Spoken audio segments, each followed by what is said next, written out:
देखिए अपने को एक क्वेश्चन है, मेंसुरेशन से रिलेटेड है। 2D मेंसुरेशन समझ रहे हैं, 2 डायमेंशन से रिलेटेड है। ये क्वेश्चंस जो हैं ये 10th स्टैंडर्ड के भी हो सकते हैं, मतलब SSC CGL के भी हो सकते हैं, SSC CHSL में भी आ सकता है। ये ऐसे क्वेश्चन हैं और ये मतलब जितने भी कॉम्पिटिटिव जो एग्ज़ाम्स हैं उनमें ये ऐसे क्वेश्चंस जो हैं वो आ सकते हैं। ठीक है, इसमें क्वेश्चन क्या है, क्वेश्चंस दिया गया है क्या है, वृत्त एक ही परिधि है। इसमें क्या कहा गया है, वृत्त एक ही परिधि इसके व्यास से 75 मीटर ज़्यादा है।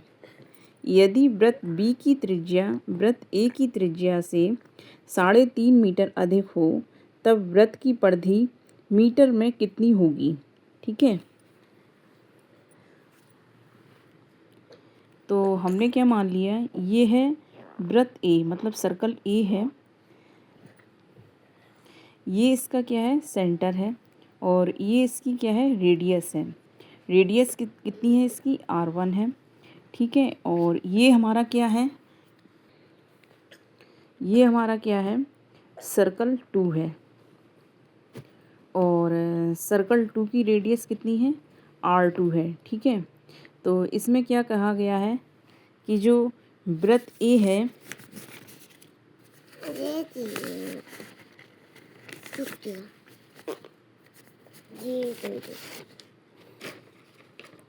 देखिए ये वृत्त ए है, इसकी रेडियस हमने R1 मान ली, और ये वृत्त बी है, इसकी रेडियस हमने R2 मान ली है।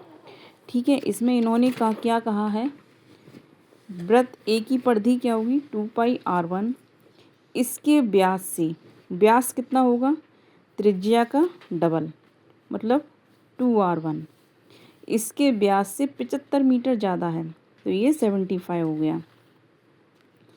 दूसरी कंडीशन इन्होंने क्या दी है, यदि वृत्त बी की त्रिज्या वृत्त ए की त्रिज्या से 3.5 मीटर अधिक हो। ठीक है, वृत्त बी की त्रिज्या वृत्त ए की त्रिज्या से 3.5 मीटर अधिक हो। ठीक है, ये वृत्त बी है, इसकी त्रिज्या जो है वो कितनी है, R2 मान लिए है हमने। ठीक है, एज्यूम कर लिए है, तो R2 इज इक्वल टू कितना दिया है, R1 से कितना, 3.5 मीटर ज़्यादा है। ठीक है, हो गई। अब यहाँ से क्या होगा,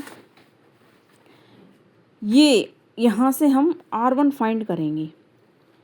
अब तुम सोच रहे होंगे कि R1 कैसे फाइंड होगा, और अपने को फाइंड क्या करना है, वृत्त बी की परिधि फाइंड करना है, मतलब 2πr2 तुम्हें ये निकालना है। ठीक है, इसको फाइंड करना है, तो 2πr2 ये इसकी परिधि हो गई, तो यहाँ पे R2 की वैल्यू हमें फाइंड करना पड़ेगी, तब ये आएगा। ठीक है, अब देखो यहाँ से यहाँ पे क्या है, ये है 2πr1, ये इस साइड आएगा तो -2r1 इज इक्वल टू 75। इसमें से हमने क्या 2r1 कॉमन ले लिया, तो ये π-1 इज इक्वल टू 75।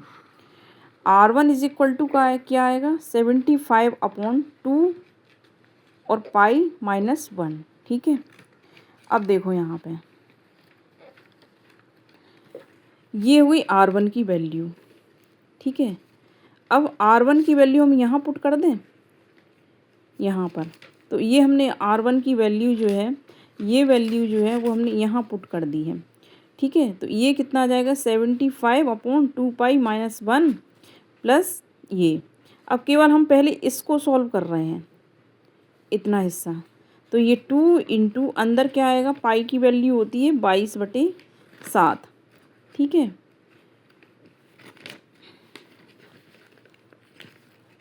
क्या होती है, 22/7, तो 22/7 -1, इसको सॉल्व करोगे तो ये आएगा। ठीक है, अब क्या करेंगे हम कि ये जो वैल्यू है कितनी, इतनी वैल्यू, ये हम कहाँ रख देंगे, इधर रख देंगे। ये देखो सॉल्व किया हमने इसको, ये तो इतनी चीज़ आ गई है, कितना 35/10, 35/2 कितनी आ गई 35/2। ठीक है, ये हमें फाइंड कर ली। अब हमें क्या फाइंड करना है 2πr2। तो R2 हमारा कितना था, ये था R2, ये है R2, ये 2πr2 की वैल्यू। अब देखो ये चीज़ हम यहाँ ये हो गई। ठीक है, 35/2 प्लस कितना 3.5 ये।